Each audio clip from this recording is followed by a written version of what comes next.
বন্ধুরা দেখুন, আপনাদের কাছে একটা ব্লগ নিয়ে আসলাম। আমাদের গ্রামের বঙাইগাঁও ডিস্ট্রিক্ট চা বাগান দেখুন কত সুন্দর। চারিদিকে খালি চা বাগান, সবুজে ঘেরা,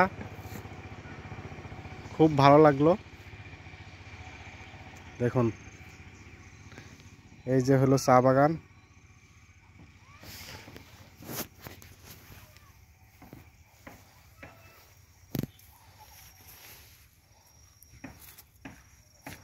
কেমন লাগছে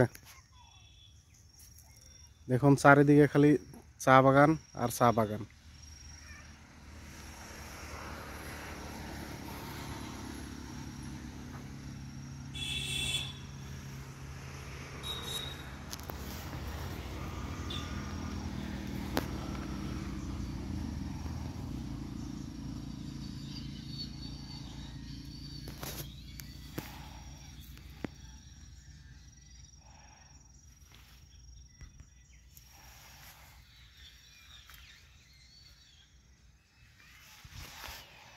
দেখুন কত সুন্দর চা বাগান আমাদের বঙাইগাঁও ডিস্ট্রিক্টে। এটা হলো বঙাইগাঁও ডিস্ট্রিক্ট, আসাম, ইন্ডিয়াতে।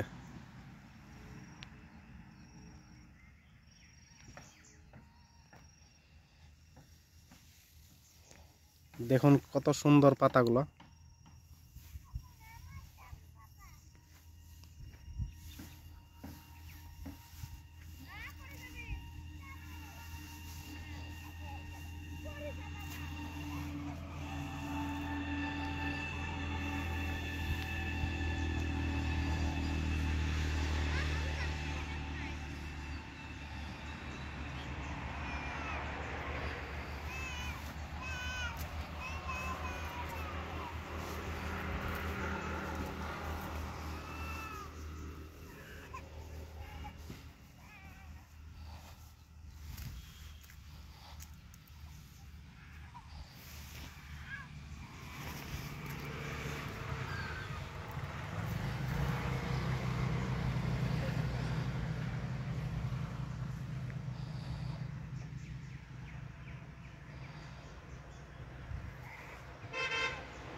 কেমন লাগলো বন্ধুরা? দেখুন কত সুন্দর প্রকৃতি আর চা বাগান, খুব ভালো লাগছে। দেখুন আপনাদেরও খুব ভালো লাগবে। ভালো লাগলে বন্ধুরা শেয়ার করবেন, আর অবশ্যই পাশে থাকবেন নতুন একটা ভিডিওর জন্য। ধন্যবাদ সবাইকে। সবাই ভালো থাকবেন, সুস্থ থাকবেন।